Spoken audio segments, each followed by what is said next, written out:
Upputhara saint Thomas orthodox ദേവാലയത്തിൽ പരിശുദ്ധ ദൈവമാതാവിൻ്റെയും ഇടവക കാവൽ പിതാവായ മാർത്തോമാ ശ്ലീഹായുടെയും പരിശുദ്ധ ഗീവർഗീസ് സഹദായുടെയും പരിമല തിരുമേനിയുടെയും സംയുക്ത ഓർമ്മ പെരുന്നാളിനും ആദ്യ ഫലപ്പെരുന്നാളിനും തുടക്കമായി.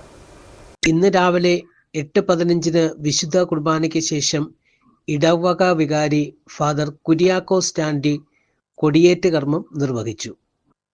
ജനുവരി 17 ശനിയാഴ്ച 5 PM പള്ളിയിൽ സന്ധ്യാ നമസ്കാരവും 6 മാട്ടുതാവളം സെന്റ് ജോർജ് കുരിശടിയിൽ സുത്താട നമസ്കാരവും 6:20 കോട്ടയം ദേവലോകം അരമന മാനേജർ റവറൻ യാക്കോബ് റമ്പാൻ വചനപ്രഘോഷണവും നടത്തും. 6:45 മാട്ടുതാവളം സെന്റ് ജോർജ് കുരിശടിയിൽ നിന്നും ആരംഭിച്ച് ആശുപത്രിപ്പടി സെന്റ് ഗ്രിഗോറിയോസ് കുരിശടിയിൽ എത്തി തിരിച്ച് ദേവാലയത്തിലേക്ക് പ്രദക്ഷിണവും നടക്കും.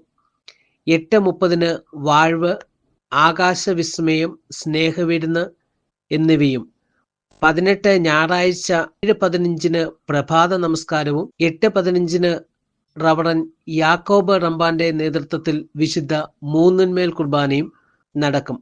9:30 പെരുന്നാൾ സന്ദേശവും 9:45 പ്രദക്ഷിണം, വാഴ്വ്, കൈമുത്ത് എന്നിവയും 11 ആദിഫല ലേലം, നേർച്ച വിളമ്പ്, 12:30 കൊടിയിറക്ക് എന്നിവയാണ് മുഖ്യ പരിപാടികളെന്ന് ഇടവക വികാരി ഫാദർ കുര്യാക്കോസ് സ്റ്റാൻലി തളികപ്പറമ്പിൽ, ഇടവക ട്രസ്റ്റി സ്കറിയ യോഹന്നാൻ പാലക്കുഴി, സെക്രട്ടറി ഷിജി മാത്യു തട്ടാങ്കുന്നേൽ എന്നിവർ അറിയിച്ചു.